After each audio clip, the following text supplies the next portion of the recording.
সব থেকে ভয়াবহ এমনকি বিশ্বব্যাপী দুর্ভিক্ষ দেখা দিত হয়। দেশে দুর্ভিক্ষ চলছে। যারা প্রবাসে আছে তারা এই হুন্ডিতে টাকা না পাঠিয়ে আমাদের প্রবাসী ভাই বোনদেরকে অনুরোধ করবো তারা রেমিটেন্সটা পাঠাবে। তো যখন আপনি আমাদের প্রবাসী ভাইদেরকে এতটা কষ্ট দিয়েছেন, আমরা একটা টাকা ব্যাংকে ছাড়বো না। ভিক্ষা চেয়ে বাংলাদেশকে রেমিটেন্স দেবে না, হুন্ডিতে টাকা পাঠাবে। রেমিটেন্স না পাঠালে দেশে আসতে দেওয়া হবে না। বাংলাদেশের দুর্ভিক্ষর মতো অবস্থা, চারদিকে আন্দোলন, ভাঙচুর, রাজপথ রক্তাক্ত। এরই সাথে সাথে প্রবাসীরা রেমিটেন্স পাঠানো বন্ধ করে দিয়েছে। মূল কারণ হচ্ছে এইটাই।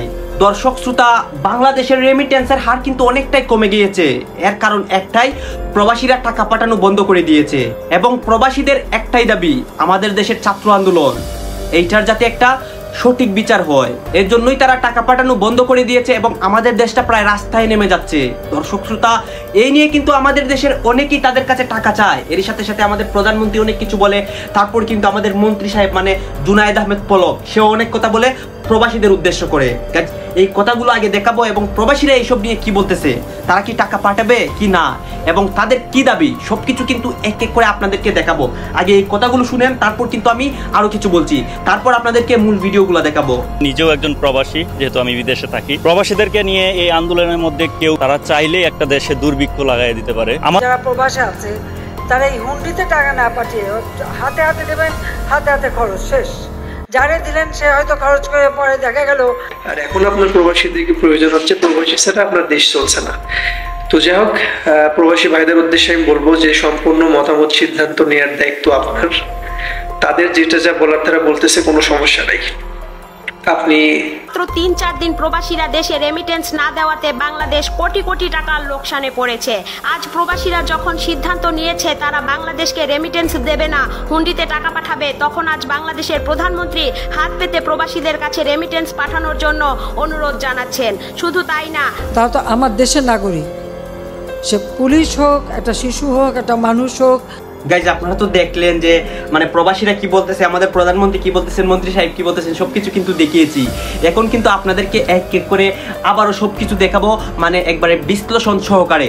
দর্শক শ্রোতা, প্রবাসীরা কিন্তু টাকা পাঠানো বন্ধ করার পর কিন্তু আমাদের দেশের উপরে আসলে একটা প্রভাব পড়েছে। মানে বাংলাদেশের প্রায় অর্ধেক অর্থই কিন্তু প্রবাস থেকে আসতো রেমিটেন্স আকারে, এবং এইটাই এখন বন্ধ হয়েছে এবং বাংলাদেশের কিন্তু অনেক প্রকার ক্ষতি হয়ে যাচ্ছে। এটা নিয়েই কিন্তু এই ভিডিওর মূল উদ্দেশ্য। দর্শক শ্রোতা, এর সাথে আরো দেখাবো যে বাংলাদেশের মধ্যে কিভাবে আন্দোলন হচ্ছে এবং বর্তমানে কোটা আন্দোলন এবং ছাত্র আন্দোলনের সর্বশেষ পরিস্থিতিগুলো কি, সবকিছু কিন্তু এক এক করে দেখাবো এবং প্রবাসীদের মূল উদ্দেশ্যগুলোও আপনাদেরকে দেখাবো। তাই সম্পূর্ণ ভিডিও দেখবেন, তারপর আপনার মতামত করবেন প্রবাসীদের রেমিটেন্স নিয়ে, তারা কি টাকা পাঠানো বন্ধ করবে কি না, সবকিছু আপনারা ভিডিও শেষে লিখবেন। এই জায়গায় দেখেন এগুলা। আমরা প্রবাসীরা প্রবাসের কামলাই দিয়ে যাচ্ছি, কিন্তু আমরা কোনো রকম সুযোগ সুবিধা পাচ্ছি না, আমাদেরকে নিয়ে কেউ কথা বলছে না। আমরা একটা টাকা ব্যাংকে ছাড়বো না। আমরা ওপেনে রেমিটেন্স, আস্তে আস্তে ওপেনে আমাদের যত রেমিটেন্স আছে সব আমরা হুন্ডিতে ছাড়বো। ইনশাআল্লাহ ব্যাংকে ছাড়বো না। আমাদের বাইরেদের গুলি করে মারছে পুলিশ, কিসের জন্য? প্রবাসী ভাই, আপনারা কিন্তু ঠিক করতেছেন এক প্রকার। অনেকে বলতেছে মানে টাকা পাঠানো বন্ধ করে দিয়ে আমাদের মানে এই আন্দোলনকে আপনারা সাহায্য করতেছেন, এটা আপনারা বলতেছেন এবং মানে সাধারণ জনগণরাও বলতেছে। সবকিছু কিন্তু দেখবেন এক এক করে, এই যে দেখতে থাকেন। মাত্র ৩-৪ দিন প্রবাসীরা দেশে রেমিটেন্স না দেওয়াতে বাংলাদেশ কোটি কোটি টাকার লোকসানে পড়েছে। আজ প্রবাসীরা যখন সিদ্ধান্ত নিয়েছে তারা বাংলাদেশকে রেমিটেন্স দেবে না, হুন্ডিতে টাকা পাঠাবে, তখন আজ বাংলাদেশের প্রধানমন্ত্রী হাত পেতে প্রবাসীদের কাছে রেমিটেন্স পাঠানোর জন্য অনুরোধ জানাচ্ছেন। শুধু তাই না, যে এয়ারপোর্টে প্রবাসীদের কামলা বলে অপমান করা হয়েছে, আজ সেই এয়ারপোর্টে বাংলার বড় বড় সেলিব্রিটিদের দাঁড় করানো হয়েছে প্রবাসীদেরকে ওয়েলকাম, স্বাগত জানানোর জন্য। আমি একজন প্রবাসী। মোট আমরা বাংলাদেশের 1.5 কোটি প্রবাসী আছি। আমরা পুরো অনেক রাষ্ট্র নিয়ে আমরা 1.5 কোটি প্রবাসী আছি। তো আমাদের যে বাংলাদেশের ভাই বোনেরা এই খারাপ সময় পার করতেছে, তাদের জন্য আমরা এই দূর প্রবাস থেকে কিছুই করতে পারতেছি না। শুধু তাদের জন্য আমাদের থাকবে দোয়া। আর আমরা যেটা পারি হচ্ছে আমাদের রেমিটেন্স দেওয়া বন্ধ করতে পারি। আমরা 3 মাসের জন্য ব্যাংকে রেমিটেন্স দেওয়া বন্ধ করবো। আমরা হুন্ডিতে টাকা দেবো, আমরা ব্যাংকে টাকা দিব না। আমরা হুন্ডিতে টাকা দেবো, ব্যাংকে কোনো টাকা আমাদের যাবে না। আমাদের ভাই বোনেরা যেদিন মুক্তি পাবে, মুক্তির স্লোগান নিয়ে মাঠে নামবে, আমরা সেই দিন জয়ের সাথে আবার ব্যাংকে টাকা দেবো। সেই দেশ আবার পিছনে পড়েছিল, আবার হাহাকার, দুর্ভিক্ষ প্রতিনিয়ত দেখেছি। তারপরে যখন 21 বছর পর সরকার এসেছি, মন প্রাণ দিয়ে চেষ্টা করেছি বাংলাদেশের মানুষের ভাগ্য পরিবর্তন করতে। প্রথমে খাদ্য নিরাপত্তা, খাদ্য উৎপাদন। আসসালামু আলাইকুম নানি। ও নানি গো নানি, নানি বেতন পাইছি, লাগবো না? নিব না বেতন? দিমু ব্যাংকে।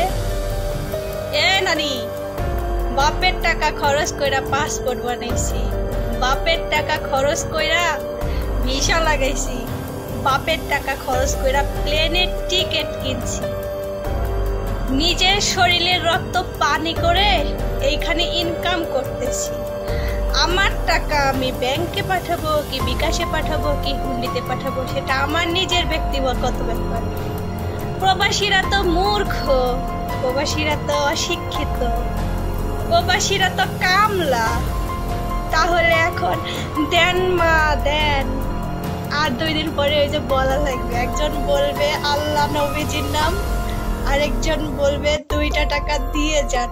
ঠিক আছে, সময়টা চলে আসছে, বেশি না 3টা মাস ধৈর্য ধরো, সব খেলা ছুটে যাবে। ঠিক আছে, প্রবাসীদের পাওয়ার আছে কি নাই সেটা দেখবা। আরে বাবা, আরেকটা কথা কি শুনলাম, এয়ারপোর্ট থেকে নাকি ঘোষণা দিছে যারা ব্যাংকের মাধ্যমে টাকা পাঠাবে না, বাংলাদেশে গেলে নাকি চেক করবে ব্যাংক স্টেটমেন্ট আছে কিনা।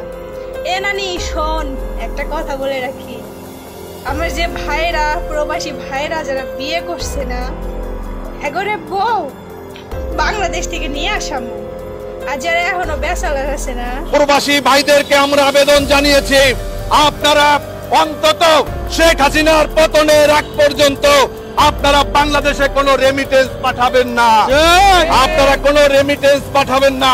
কারণ এই রেমিটেন্সের টাকা দিয়ে শেখ হাসিনার সরকার ফুলে ফেপে তারপরে কিন্তু এই দুর্নীতি করছে।